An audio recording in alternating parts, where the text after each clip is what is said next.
नमस्कार, मैं हूं राजेश। बहुत बहुत स्वागत है आपका हमारे इस खास बातचीत में और मुद्दा में। जी हाँ, संसद का एक और सत्र समाप्त हो गया, लेकिन किसानों के मुद्दे और जीएसटी ने पूरे मामले को घेर कर रखा। इस तमाम मसले पर संसद का सत्र क्यों ऐसा हुआ, क्या था विपक्षी रोड़ा और सरकार क्या चाहती थी, इन तमाम चीज़ों पर बातचीत करने के लिए हमारे साथ दो मेहमान मौजूद हैं। लोकसभा सांसद और बीजेपी के नेता किरीट भाई सोलंकी और साथ में किसान नेता चौधरी पुष्पेंद्र सिंह। इनका ताल्लुकात आरएलडी पार्टी से भी है। आप दोनों मेहमानों का बहुत बहुत स्वागत है इस खास बातचीत में। किरीट भाई, आप तो गवाह रहे हैं जिस हिसाब से संसद का सत्र रोजाना आपने चढ़ बढ़ के हिस्सा लिया और देखा, और एक से एक बिल आप लोकसभा में लगातार, चूंकि आपका बहुमत था, आप पास करते रहे और राज्यसभा में लाते रहे और यहाँ उसकी किरकिरी होती रही। क्या ये विपक्ष का जो आरोप था किसानों के मुद्दे को लेके, चाहे जीएसटी को लेके, हम अलग अलग बात करेंगे। हम पहले किसानों के मुद्दे को लें कि किसानों के बिल, जो लैंड एक्विजिशन बिल जो आप लोग ला रहे थे, ये किसानों के भले के लिए ला रहे हैं, इसमें विकास की बात करेंगे। क्या आपको लगता है कि विपक्ष जो जिस हिसाब से एक्ट कर रहा है राज्यसभा में या संसद के बाहर सड़क पे, वो वाजिब है? निश्चित रूप से मैं आपसे सहमत हूँ कि ये बहुत दुर्भाग्यपूर्ण रवैया है, क्योंकि जो भूमि अधिग्रहण बिल है 2013 में, वो लोकसभा में भी 15 में था, हमने भी समर्थन किया था और वो पारित हुआ था। मगर वो बिल इस प्रकार का बिल था कि इसकी वजह से कोई डेवलपमेंटल काम या विकास का काम सभी ठप हो गए थे, रुक गए थे। और इसीलिए न सिर्फ अपोजिशन के लोगों ने मगर कांग्रेस के मुख्यमंत्रियों ने भी गुहार दी थी कि ये बिल में, कानून में परिवर्तन लाना पड़ेगा।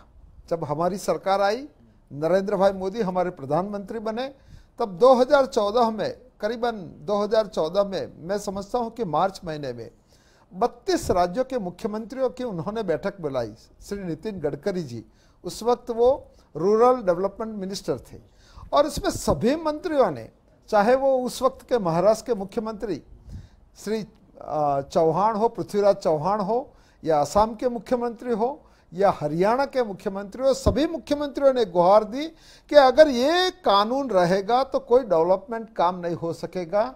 इसमें ऐसे प्रावधान थे कि जिसकी वजह से डेवलपमेंट नहीं हो सके, जिसकी वजह से किसानों का भी विकास नहीं हो सके, और इसीलिए हमारी सरकार को एक नया बिल लेके आना पड़ा, जिसमें किसान को, जो ज़्यादा से ज़्यादा किसान को फ़ायदा होता है, गरीब को फ़ायदा होता है, देश की जो है विकास की पटरी, देश की जो नीति है विकास की पटरी पर जाएगी।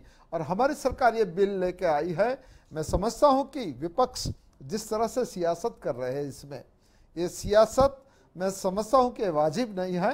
किसानों का कोई भी हित नहीं होता है। वो लोग दो एलिगेशन लगाते हैं कि किसान विरोधी बिल है, मगर किसान को जो मुआवजा मिलता है वो 5 गुना मुआवजा मिलता है। और किसानों के प्रावधान के लिए अगर इरिगेशन लाना है, अगर आपको सिंचाई के लिए कोई नहर ले जाना है, तो आपको भूमि अधिग्रहण करनी पड़ेगी। अगर आपको रोड बनाना है, आपको हाईवे बनाना है, तो भूमि अधिग्रहण करना पड़ेगा। अगर आपको हॉस्पिटल बनाना है तो भूमि अधिग्रहण करना पड़ेगा। अगर आपको शिक्षा के कोई संस्थान बनाना है, और ये किसके लिए बनने वाले हैं? हमारे मित्र, कांग्रेस के मित्र हमारे जो आक्षेप कर रहे हैं कि ये प्रो कॉरपोरेट है, वहाँ कौन कॉरपोरेट आने वाला है? मैं आपको, हमारी सरकार ने बार बार स्पष्ट किया है, और मैं भी आपके माध्यम से सभी हमारे दर्शकों को कहना चाहता हूं कि इसमें 1 इंच जमीन, 1 इंच भी जमीन कोई भी बड़े घरानों का नहीं मिलने वाले है, कोई भी कॉरपोरेट हाउस को नहीं मिलने वाली है। ये सभी देश के विकास के पास रहने वाली है, और ये सरकार के पास रहने वाली है। चौधरी साहब, आपने सुना किरीट भाई की बात। जी। क्या आपत्ति है? क्या आप किसान नेता रहे हैं, आप जमीन से जुड़े हैं, किसानों की समस्याओं को बार बार उठाते रहे हैं, आपका ताल्लुकात किसान पार्टी से है, क्या इस बिल में कुछ ऐसा है जहां पे कोई आपत्ति है? क्यों, कैसे आपने एक पर एज्यूम कर लिया कि ये कॉर्पोरेट को सारा चीज जा रहा है? देखिए, जो बातें सांसद महोदय ने कही हैं, कहीं तक मैं उनसे सहमत हूँ, लेकिन इसमें जो 2-3 बातें निकल के आ रही हैं कि भाई, नंबर 1 तो ये है कि विकास के लिए जो भूमि है उसको, भूमि को किसान नहीं देना चाहता है, ऐसा भी बात नहीं है। लेकिन पहला प्रश्न और बड़ा प्रश्न जो उठता है राजेश जी, वो ये है कि क्या कारण है कि यही विपक्ष में थे और वो पक्ष में थे, यूपीए वाले, इन लोगों ने ही मिलकर इस बिल को बनाया और क्या कारण है कि एक साल के भीतर भीतर ही तमाम खामियां, अब वो क्योंकि विपक्ष में आ गए तो उनको नजर आ गई, या ये सरकार में आ गए तो इनको नजर आ गई।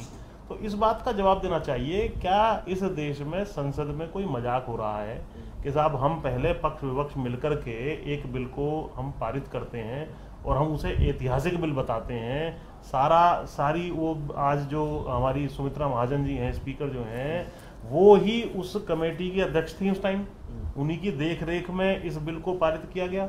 तो क्या कारण है कि एक साल के अंदर ही अंदर जो है, क्या आपने पहले उसको ठीक तरीके से नहीं देखा था, या अब आपकी कोई और राजनीतिक मंशा है? तो इस बारे में तो आप स्पष्ट करें कि पहले आप पक्ष में क्यों थे नहीं, मैं तो साहब से सवाल मैं करूंगा ये बात, लेकिन मुझे जो लगता है इस मामले में जो आप कह रहे हैं, हर गवर्नमेंट आती है उसकी अपनी पॉलिसी होती है और पॉलिसी के हिसाब से वो बिल बनाना चाहती है ताकि पॉलिसी बिल जो हो पॉलिसी फ्रेंडली हो, ताकि आप ज्यादा से ज्यादा इन्वेस्टमेंट, ज्यादा से ज्यादा डेवलपमेंट का काम कर पाए।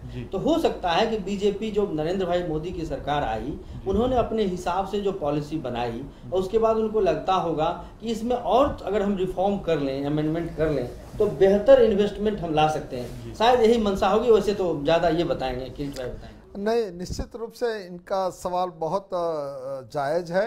मैं उनको बता देना चाहता हूं कि हमने ही वो बिल को 2013 के बिल को पारित करने में हमने ही उनको सपोर्ट किया था। हमारी पार्टी उसके पक्ष में थी, मगर जैसे ही बिल बना, आज तक करीबन 1 साल से ज़्यादा समय हो गया है, 1.5 साल जैसा है, एक भी प्रोजेक्ट सक्सेसफुल नहीं होता है, कोई भी सब ठप हुआ पड़ा है, कोई भी काम में कोई प्रगति नहीं होती। और इसकी वजह यह है कि इसमें ऐसे प्रावधान थे कि ये काम आगे नहीं होता है। इसीलिए सभी मुख्यमंत्रियों ने, चाहे वो कांग्रेस पार्टी के थे, चाहे वो भारतीय जनता पार्टी के थे, चाहे कोई रीजनल दल के थे, सभी मुख्यमंत्रियों ने बोला, उन्होंने लिख के दिया है, सभी मंत्रियों ने जब मीटिंग बुलवाई तब, कि एक कानून को परिवर्तन करना पड़ेगा।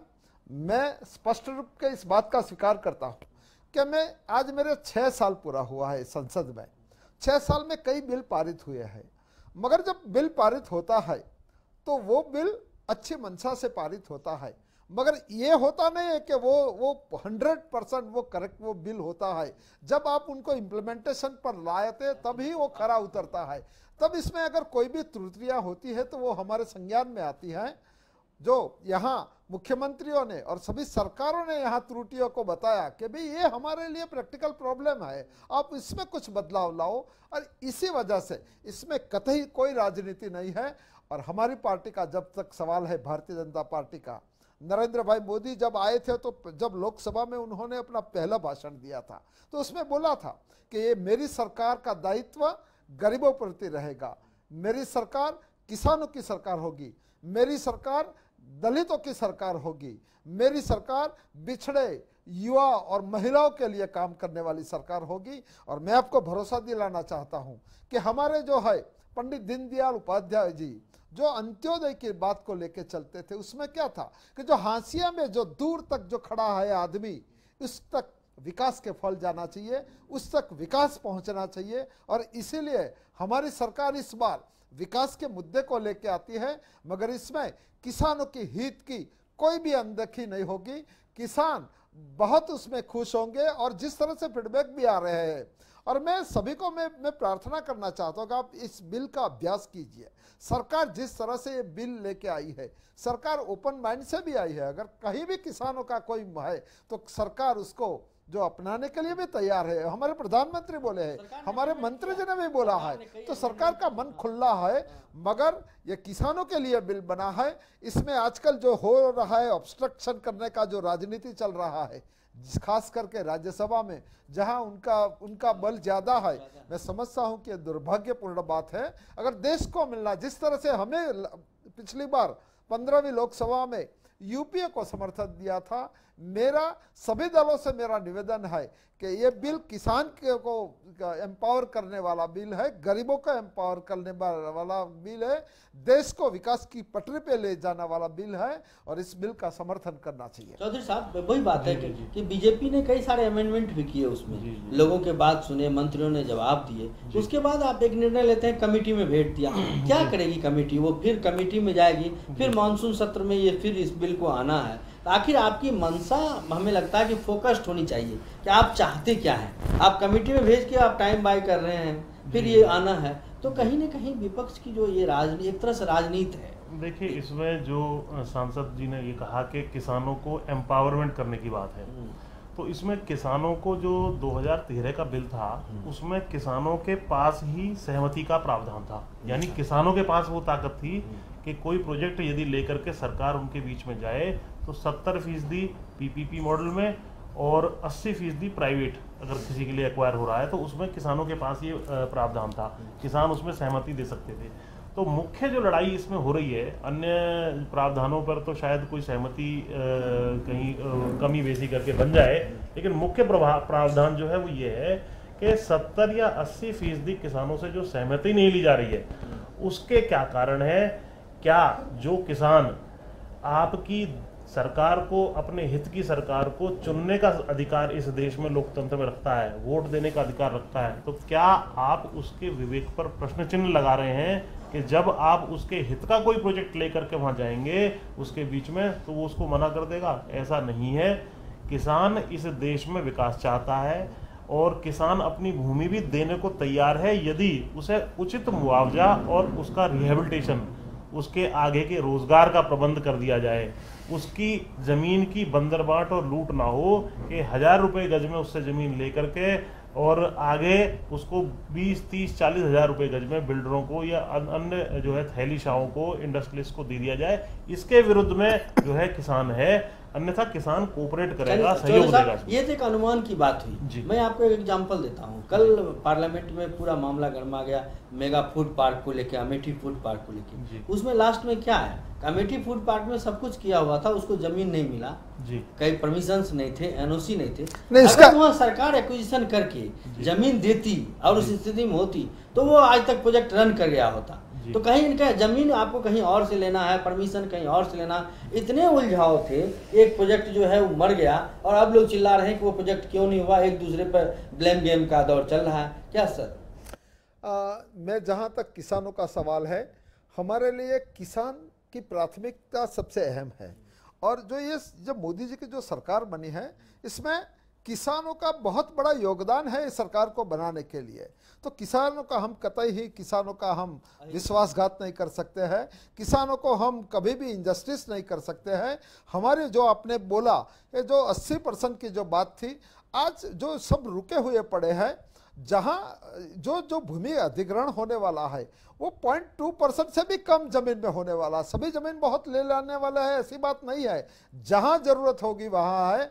पिछली सरकार ने जो वो जमीन भूमि अधिग्रहण जो किया था, इसमें जो किसानों को मुआवजा देने की बात थी, आज तक किसानों को सिर्फ रुलाया है, कुछ भी मुआवजा नहीं दिया। इतने सालों से, आज़ादी के बाद 67 सालों से किसानों को क्या मिला है आज तक? ये सरकार ने 5 गुना मुआवजा देने की बात की है। किसान परिवार की जिसकी भी जमीन जाएगी उसको एक व्यक्ति को रोजगार मिलेगा, इसकी बात की है। और किसानों के बारे में कई बार फैसले किए हैं जो अमेंडमेंट आए हैं। इसलिए तो मैं स्पष्ट कर देना चाहता हूं कि सरकार किसानों के अगेंस्ट में नहीं है। जहां तक किसानों का सवाल है, किसानों के हित के लिए ये सरकार खड़ी रहेगी। और ये जो काम होगा वहां मैंने बोला कि जहां इरिगेशन आएगा तो किसानों को फायदा होने वाला है, रोड बनेगा तो किसानों को फायदा बनेगा, रेल लाइन अगर बनेगी तो किसानों को फायदा होने वाला है। और इसीलिए यह बिल किसानों के लिए है, ये बिल देश को बनाने के लिए है। और ऐसे बिल में कतई कोई राजनीति नहीं होनी चाहिए, इसकी मैं सभी से मैं प्रार्थना करता हूँ। सबसे पहले पुष्पेंद्र जी, हो हल्ला काफी हो रहा है। राहुल गांधी ने प्रभात फेरी निकाली, सांसदों को जगाना है, सड़क पे रहना है, ये, लेकिन कोई अल्टरनेट नहीं बता पा रहा है कि आखिर भूमि अधिग्रहण का आप विरोध कर रहे हैं तो विकास हो कैसे, किसानों की भागीदारी हो कैसे, कुछ तो लेके आ पाएंगे? देखिए, बिल्कुल ठीक कहा आपने राजेश जी। इसमें मैं आपको बहुत स्पष्ट कर दूं कि पूना के बाहर एक मगरपट्टा सिटी बसी हुई है, उसके मॉडल को अपनाया जा सकता है, उसको स्टडी कर सकती है सरकार। उसमें भी इसी प्रकार से बंदर बांट और किसानों की भूमि को लूटने का काम हो रहा था। तो उसमें जो वहाँ पर किसान हैं उन्होंने ऑर्गेनाइज किया अपने आप को, और जो लैंड यूज था एज पर लैंड यूज जाकर के खुद ही अपनी कंपनी फार्म करके, कोऑपरेटिव फार्म करके, और मालिकाना हक किसानों के पास ही है। लैंड यूज जिस तरीके से सरकार चाहती है उसी के अनुसार कमर्शियल है, रेजिडेंशियल है, उन्होंने बिल्डिंग बनाई है। तो जमीन का मालिकाना हक बदलने की आवश्यकता नहीं है, किसानों से आप सहमति लें और मगरपट्टा मॉडल को आप स्टडी करें। मगरपट्टा मॉडल के बहुत ही सक्सेसफुल मॉडल है और तमाम किसानों को अच्छे पैसे मिले हैं और किसान मालिक हैं, और बिल्डिंग में जो है किराएदार के रूप में बड़ी बड़ी कंपनियां वहाँ रह रही हैं, किराए पर अपना काम कर रही हैं। तो इस मॉडल से आगे आने वाली पीढ़ियों के लिए भी जो है एक रास्ता खुलता है, उनका रोजगार बना रहता है। अन्यथा ये जो भूमि अधिग्रहण का मॉडल है, इसमें तत्काल तो हो सकता है कुछ लाखों में या करोड़ों में जो है मुआवजा मिल जाए, लेकिन 10-15 साल के अंदर वो सब बर्बाद हो जाता है और किसान जो है वहीं उन्हीं बिल्डिंगों में चपरासी का काम, ड्राइवर का काम या अन्य जो इस तरह के काम है उनको करने पे मजबूर हो जाता है। चलिए एक सुझाव हुआ है किरीट भाई, क्या आपको नहीं लगता है कि विकास पर राजनीति भारी पड़ रहा है?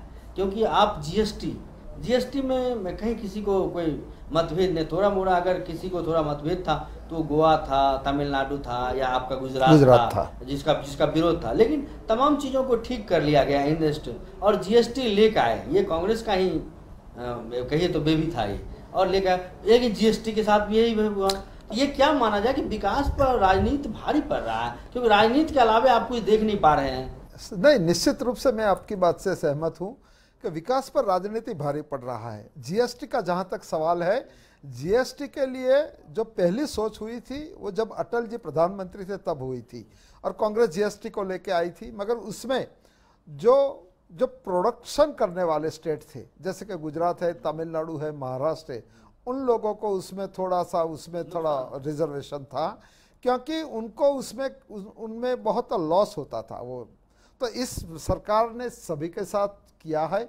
जीएसटी का मैं बताऊं तो जो टैक्स पे टैक्स होता था पहले, जैसे सेल टैक्स, आपके बिल में सेल टैक्स आ गया, उस पर आपका वो ऑक्ट्रो आ गया, उस पर आपका वेट आ गया, तो टैक्स पे टैक्स लगते थे। GST it's a single tax और पूरे राष्ट्र में, पूरे देश में जीएसटी एक यूनिफॉर्म टैक्स स्ट्रक्चर बन जाएगा। आजकल क्या है, हरियाणा में अलग टैक्स स्ट्रक्चर है, गुजरात में अलग है, साउथ के राज्यों में अलग है, तो it will get a uniform. इससे सरकार के पास आमदनी भी ज़्यादा आने वाली है। तो मैं समझता हूँ कि जीएसटी सबके लिए अच्छा है। इस सरकार ने जो राज्यों को जो मैन्युफैक्चरिंग स्टेट है, जैसे कि गुजरात मैंने बोला, उनको लॉस होने वाला था, आज तमिलनाडु के लोग इसका विरोध कर रहे हैं। इसका एक ही कारण है कि उनको उसमें लॉस होता है। सरकार ने उनको बोला है कि आपके लॉस का पहले 5 साल का आपका लॉस की भरपाई केंद्र सरकार करेगी, यूनियन सरकार करेगी। तो जीएसटी में मैं नहीं समझता हूं कि कोई राजनीति होना चाहिए, और पारित भी हमारे वहां हो गया है। मैं समझता हूं कि अगर देश के विकास की पटरी पे ले जाना चाहिए। आज पूरे विश्व में भारत का जो अर्थतंत्र है, चाहे वो कोई भी संस्थान हो, वर्ल्ड बैंक हो या कोई भी हो, भारत के जिस तरह से तेजी से भारत की वित्त व्यवस्था आगे बढ़ रही है, इसका सभी तारीफ कर रहे हैं। और जब कांग्रेस की सरकार, यूपीए की सरकार गई और हमारे मोदी जी की सरकार आई, तब हमारा जीडीपी 4.5 था। आज इतने कम समय में, 1 साल से कम समय में 7.5 जीडीपी हमने पहुंचाया है। और जो दुनिया में लोग ऐसा प्रेडिक्शन करने लगे हैं कि अगर इसी गति से भारत की वित्तीय व्यवस्था चलती रहेगी तो वो चाइना को भी सरप्लस कर लेगी। चाइना आज सबसे जीडीपी में सबसे अहम स्टेट था, कंट्री था, तो भारत उससे भी आगे जाने वाला है। अगर जीएसटी आएगा तो भारत निश्चित रूप से, मैं आपको बताता हूं कि भारत का जीडीपी डबल डिजिट से भी आगे जाएगा। और जब डबल डिजिट से आगे जाता है तो गरीबों को फायदा होता है, किसान को फायदा होता है, दलित को फायदा होता है, रोजगार मिलते हैं तो युवाओं को फायदा होता है। मैं समझता हूं कि जीएसटी के बारे में जीएसटी को राज्यसभा में सेलेक्ट कमेटी में भेज दिया। देखिए, ये इसमें मैं आपसे सहमत हूं और रियल एस्टेट बिल को भी आपने ऐसा किया। जी, सांसद जी की बात से बिल्कुल सहमत हूं कि क्योंकि राज्यसभा में इनकी संख्या कम है और उनकी ताकत ज्यादा है, तो निश्चित रूप से चाहे वो हित के ही बिल क्यों ना हो, राष्ट्र हित के हों या देश हित के हों, तो उस पर राजनीति तो ये लोग कर रहे हैं। इनकी ताकत होती तो शायद ये भी उस रास्ते को अपना सकते थे। लेकिन कहीं ना कहीं चाहे भूमि अधिग्रहण है या जीएसटी है, इस पर एक यदि कम्युनिकेशन की कोई एक कमी सरकार की तरफ से है, अगर उसको कम्युनिकेशन प्रॉपर तरीके से किया जाए, जनता के बीच में ये आवाज़ जाए कि जीएसटी का देश हित में जो है लाभ होगा, uniform tax structure, simplified tax structure, compliance करने में आसानी होगी, एक टैक्स होगा तो सारा भारत एक बाजार के रूप में रहेगा, तो जनता इनके साथ देगी और उस दबाव में उनको भी इनकी बात माननी पड़ेगी और राज्यसभा में इसको पारित कराना पड़ेगा। निश्चित रूप से जितना मेरी जानकारी में है, जीएसटी अब आप मानेंगे कि भाई दर्जनों टैक्स इस देश में है। तो जो डायरेक्ट टैक्स है, इनकम टैक्स है, वो तो अलग होगी, लेकिन इनडायरेक्ट टैक्स के रूप में दर्जनों टैक्स की जगह एक टैक्स हो, कंप्लायंस आसान हो, व्यापारियों को दुनिया भर के फार्म भरने पड़ते हैं, दुनिया भर के टैक्स इंस्पेक्टर उनको उनके पीछे रहते हैं, ये सब सारी व्यवस्था समाप्त होनी चाहिए। और बॉर्डर्स पे बड़ी जो है एक तरीके स्मगलिंग जो कहते हैं की जाती है, टैक्स चोरी और स्मगलिंग होती है कि साहब वहाँ पर जाकर तेल भरवा लें, वहाँ से तेल ला के यहाँ बेच दें। शराब में भी है, कई तरह की चीज़ें हैं जो कि बॉर्डर पर कहीं सस्ती हैं तो उसको दूसरे बॉर्डर का स्टेट उठाता है, लेता है, जाता है। तो ये सारी चीज़ें जहाँ तक कंप्लायंस होने के बाद कुछ राज्यों का हो सकता है इसमें टैक्स कम हो, लेकिन उसकी पूर्ति के लिए भी आप लोग कह रहे हैं तो वो निश्चित रूप से स्टैंडिंग कमेटी के माध्यम से इसको लेकर के और आगे जल्दी से इसको इम्प्लीमेंट करना चाहिए। सवाल है कि बीजेपी ठीक है, मतलब वो इसके लिए प्रयास कर रही है, लेकिन बीजेपी के जो एलाइज हैं कुछ, चाहे वो शिवसेना हो, और भी कई पार्टियां हैं, AIDMK हैं, ये सब, ये लोग भी कहीं ना कहीं विरोध कर रहे हैं।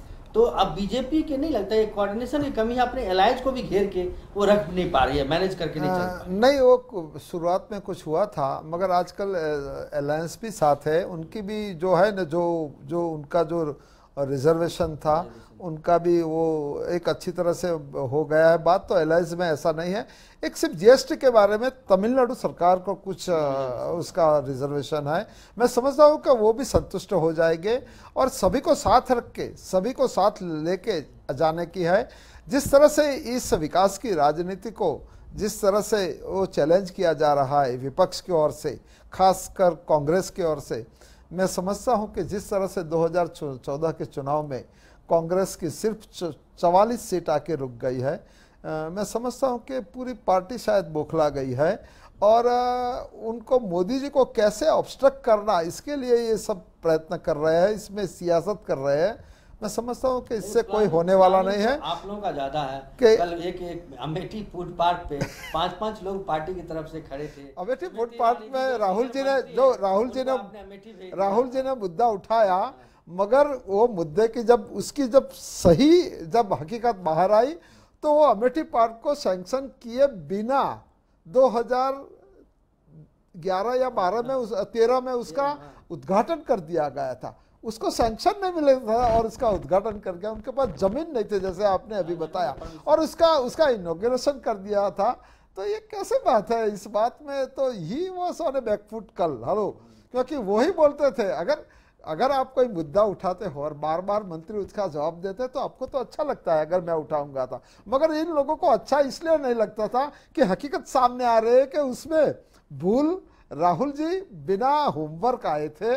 और आजकल जिस तरह से राहुल जी आते हैं लोकसभा में और एक दिन आके बोल के चले जाते हैं, कोई एक पत्थर फेंक के चले जाता है, ऐसा होता है, न तो कोई होमवर्क होता है, न कोई बात होती है, न कोई सोच होती है।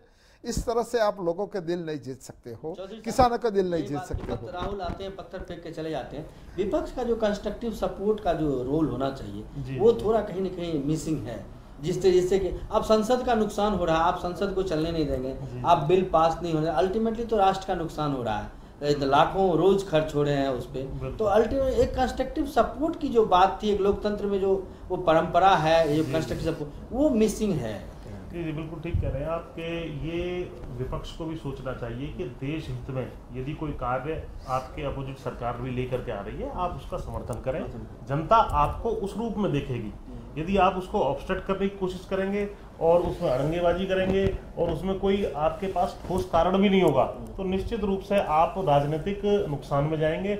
और मैं जो एनडीए सरकार है और सांसद जी बैठे हुए हैं, इनसे भी मैं यही कहना चाहूँगा कि आप विकास के रास्ते पे आगे बढ़ें चाहे भूमि अधिग्रहण का मामला हो या जीएसटी का मामला हो या अन्य मामले हो, आप उस चीज को स्पष्ट करके जनता के बीच में ले जाएं। अगर आपके काम कंस्ट्रक्टिव होंगे, विकास हित में होंगे, देश हित में होंगे, तो जनता आपके साथ रहेगी। और अगर आप भी कुछ राजनीति अंदर करना चाह रहे हैं, किसी थैलीशाह या इंडस्ट्रियलिस्ट के हक में कुछ करेंगे, तो जनता उसको भी देख लेती है। राजनीति नहीं, किरीट भाई से मैं सवाल पूछ लेता हूँ कि किरीट भाई, एक सवाल आता है कि आप लोग भी हर चीज को चुनावी चश्मे से देखते हैं कि कहाँ किस राज्य में इलेक्शन आना है, क्या होना है, नहीं होना है, तो विकास चुनावी चश्मे से नहीं चल सकता। विकास की गाड़ी को दोहराइए। चुनाव तो बंगाल की जब बात आती है तब आप सजग हो जाते हैं, यूपी की बात आती है सजग होते हैं, बिहार पे तो रणनीति अलग नहीं। मैं आपको इस बात का स्पष्टता कर देता हूँ कि हम चुनाव जीतना चाहते हैं, मगर हम सियासत से चुनाव नहीं जीतते हैं। आपने अभी बंगाल की बात की,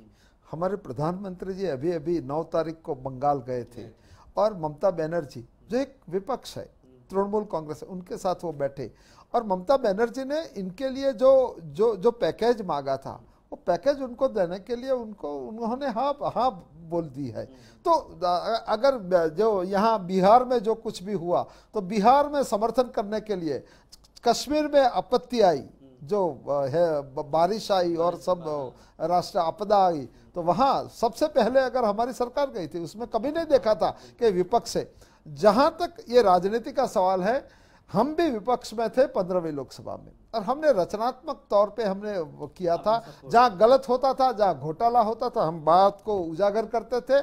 मगर आप देखिए, आरटीआई या बिल हो या राइट टू एजुकेशन का बिल हो या ये भूमि अधिग्रहण का बिल हो या कोई भी बिल हो, हमने उसको पारित करवाया था। हमने उसके समर्थन में बोले थे। हमारी नेता उस वक्त सुषमा स्वराज थी और उन्होंने उसको समर्थन दिया था और हमने उसमें वोट भी दिया था। तो हम ऐसी बात पे हमने पिछली बार, आप कितने भी एग्जाम्पल ले सकते हो 15वीं लोकसभा में, आज बार बार सदन को बंद किया जाता है, खास करके राज्यसभा को किया जाता है।